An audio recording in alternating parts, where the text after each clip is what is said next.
So if you've been following me for a while, then you know that I've been keto pretty much for about 3 years or so, on and off. But majority of the last 3 years, it's 2020. It's July 2020, and probably about 75% of those 3 years, I have been living a keto diet. And I've learned a lot the last 3 years on keto. Some of the things that I learned, I had to learn the hard way. For this video, I'm going to tell you some of the main key things that I learned about the keto diet and how to stay successful on the keto diet.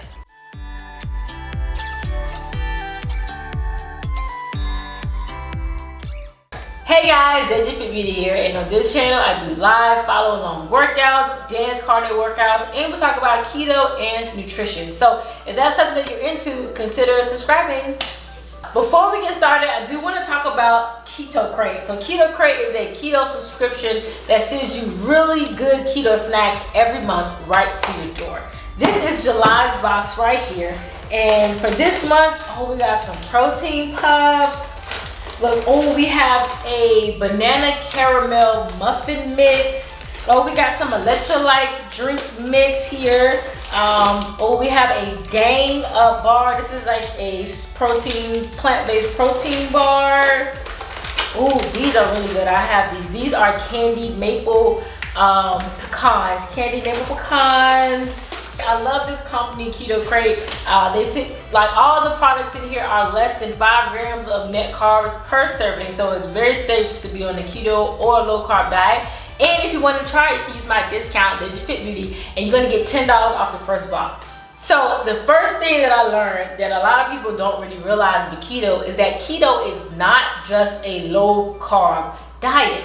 A lot of my clients, if you don't know, I'm a keto coach, and I coach people how to do keto the right way. I have one-on-one clients, and the first thing that they tell me when I ask them have they tried keto before, they say, yeah, well, I cut out carbs and I did that for a little bit. And I'm like, cutting out carbs is still good, but that's not keto. Keto is more so a high-fat diet than a low-carb diet.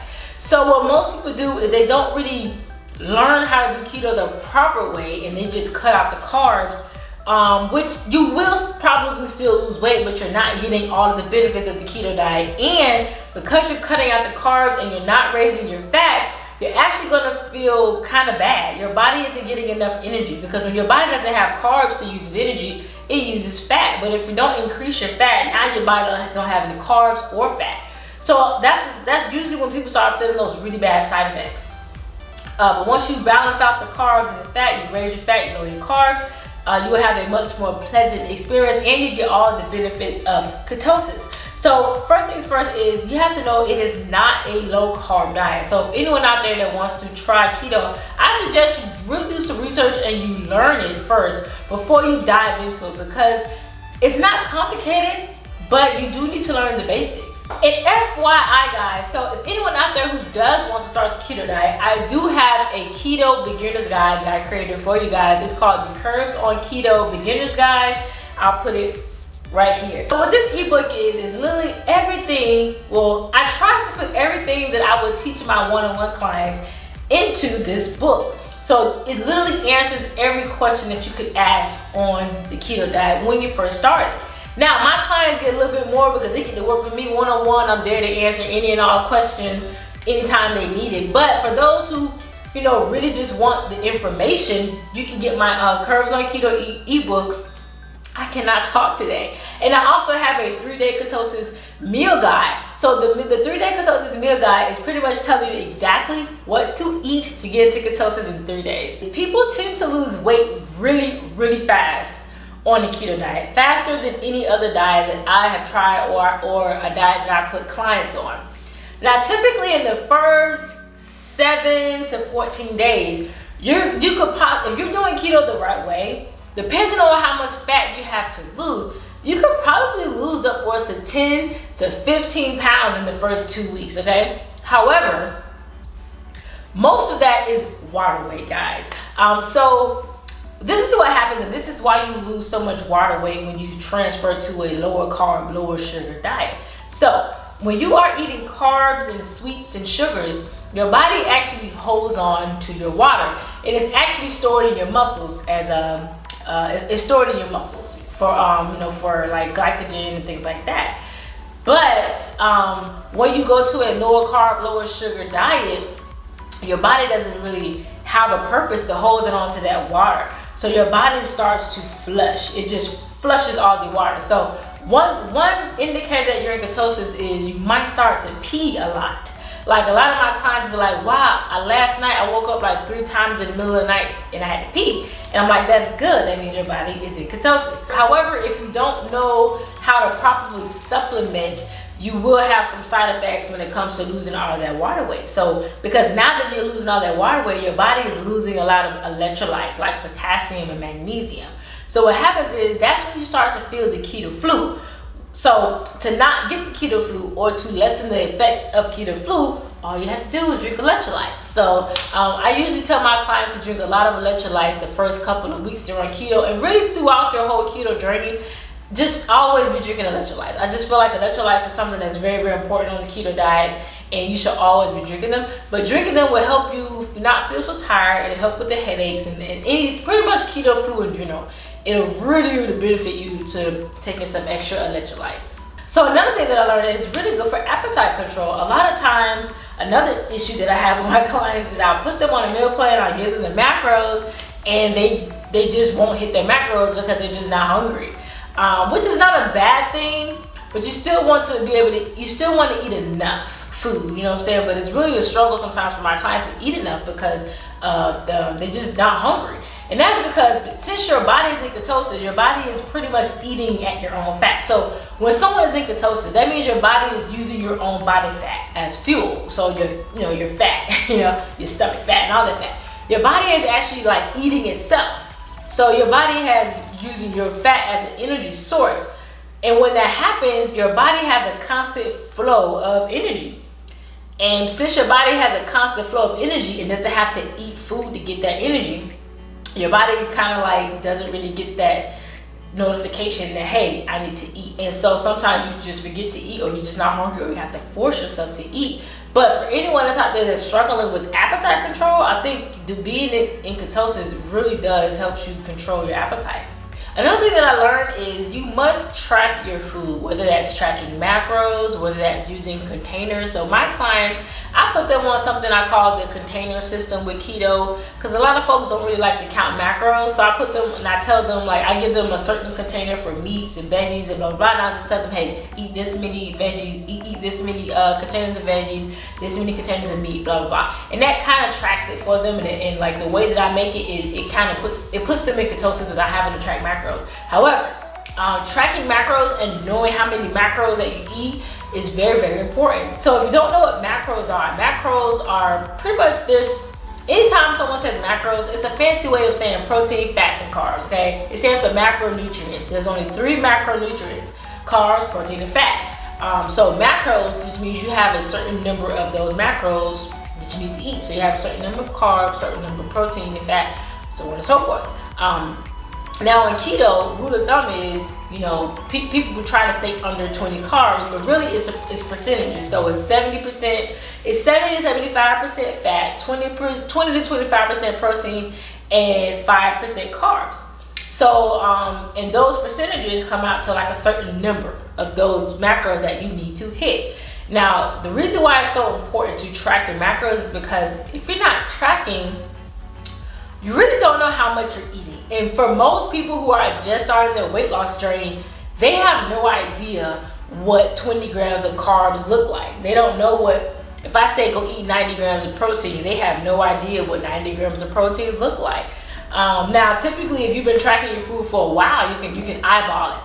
But for most people, they have no idea what 90 grams of protein will actually look like. So if you're just beginning this and you're trying to just eyeball it, I guarantee you, you're either 1, not eating enough, or 2, you're eating too much, or 3, you're going way, way over your carbs.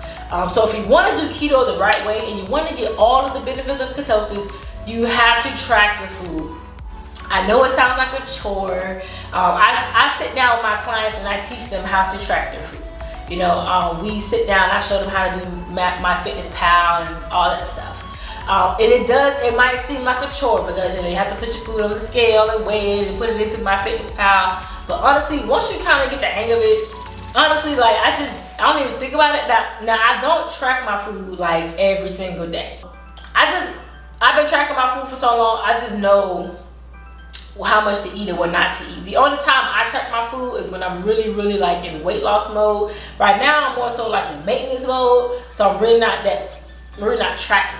But for anyone that's like seriously like in weight loss mode and they're trying to see the scale drop every single week, you have to be very particular when it comes to your macros. So I guarantee you that if you're not tracking your macros, or at least tracking how much food you're eating, you're gonna stall or not see as good of progress. Another thing that I learned is literally everything has sugar in it. Literally everything you buy has sugar in it. So you have to learn how to read food labels, and you have to learn the specific ingredients to look out for. Because a lot of these companies are getting really smart when it comes to getting that keto marketing, right? So a lot of companies will slap the word keto or sugar-free on a product now because they know it's the new thing. So they'll put keto on a product, right? So, and people who don't really know any better are going to buy the product because it says keto on it. However, when you look at the bag, when you look at the ingredients might not be the best ingredients for keto. For instance, there's 3 ingredients that I tell my clients to look out for, okay? Maltodextrin, dextrose, and maltitol, okay? So those 3 ingredients are typically, you'll either find one or all of those ingredients in something that says sugar-free or keto, okay? So I tell my clients, if I don't care if it says keto on the whole box, you always read the ingredients. A good culprit of this is the Slim Fast keto products. The Slim Fast keto products are literally the worst keto products that you could buy. And I know they're readily available, they taste good, everything that glitter and gold. I guarantee you right now, if you have a Slim Fast meal bar or a Slim Fast shake, it has 1 of 3 of those ingredients that I just said. Now the only product on Slim Fast line that's not too bad are the fat bombs. The fat bombs are so, the last time I checked they were good, but the meal bars and the shakes, bad. The Atkins bars, bad. So the brand stevia in the raw is really misleading because they put it on the bag, stevia in the raw. So people are like, oh, this is raw stevia. Look at the ingredients, it has dextrose in it. So you have to be very vigilant when it comes to that. I had a client who, she was doing keto. I put her on keto. She was on keto for 2 weeks. She lost 8 pounds. Then the following 2 weeks, because we do a check-in call every 2 weeks. So the following 2 weeks, she didn't lose any weight. So I said, okay, well, what happened? What were you doing that you weren't doing last week? So she's like, well, I just started eating these Atkins bars. And I was like, oh no, let me read the ingredients. Lo and behold, it had, the ingredient in it that I said not to eat. So I told her not to eat them, and boom, she started losing weight again. Now everyone doesn't, well, some people aren't really sensitive to those 3 products, but just as a rule of thumb, I just tell my clients just stay away from them. Keto can actually be done long term, and it actually can mitigate a lot of health issues. Now I am not a doctor, okay? I did not go to medical school. However, a lot of my clients and folks who I know have had things like diabetes, they had things like high blood pressure, high cholesterol.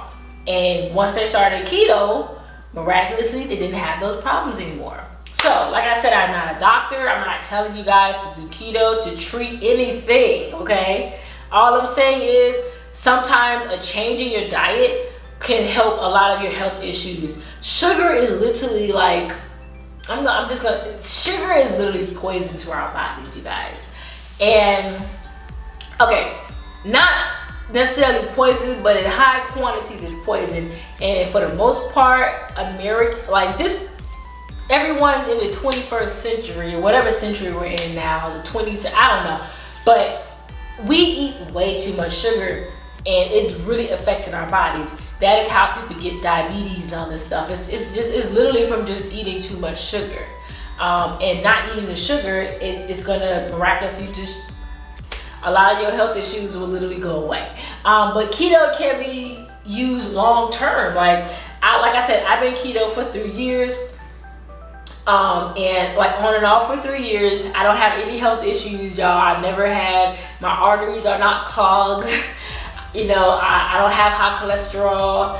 I actually feel a lot better than I did when I was eating carbs. I'm not bloated anymore. Like I used to always be just bloated all the time, and I just thought like that's normal. I just bloat. But anytime, like when I'm on keto, I don't feel bloated. And as soon as I start to eat carbs, man, I just bloat like crazy.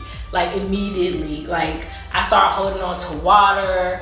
I'm like, my rings don't fit. Like I hold on to water like crazy. But keto can be a long-term lifestyle. It is not something you can only do for a few months. You can definitely do keto for the long term. Now, you don't have to do keto forever. Now, I know a lot of people say if you do keto, once you stop doing keto, you're gonna gain the weight back, and that is not true. But here is what's true though. If you are eating like crap, okay, if you are eating pizzas and donuts every day and then you immediately go keto, you're gonna lose a lot of weight, okay? However, if you quit keto and you go back to eating cookies and cakes and pizza every day, of course you're gonna gain the weight back. But that's the case with any diet. Like that's how nutrition works. Like just because you lose the weight don't mean the weight is not gonna come back. You still have to maintain those habits to keep that weight off and to stay healthy. So that's with any diet, you're gonna gain the weight back. So the key is if you're gonna go off of keto, you can add in the carbs, but you just have to make sure you're still making healthy choices. Just because you're not eating keto does not mean you could go have pizza for dinner every night. You know, still have a regular dinner with proteins and good carbs and vegetables, you know, and still exercise on the regular. If you keep doing that, you won't gain the weight back. You just have to keep up those same habits. Those are just some of the things that I learned from doing keto for 3.5 years. I probably have so many more, and I might do a part 2. I just gave blood today, so don't mind that. But I might do a part 2 to this if I think of anything else. If you guys have any other tips that you've learned from doing keto, go ahead and drop them in the comments. If you're out there and you just started keto, you definitely want to look into my Curves on Keto Beginner's Guide. It's literally everything that I give my clients put in a book. You know what I'm saying? To help you guys out and to answer any and all questions that you might have. Also, if you're looking for a one-on-one coach, I am a keto coach, fitness coach, online fitness coach. So I can train you and coach you from anywhere. But the link is in the description for everything that I just mentioned. KRATE, coaching, ebooks, everything is in the description. All right, guys, I hope you guys enjoyed this video, and I see you guys on the next one. Bye, guys.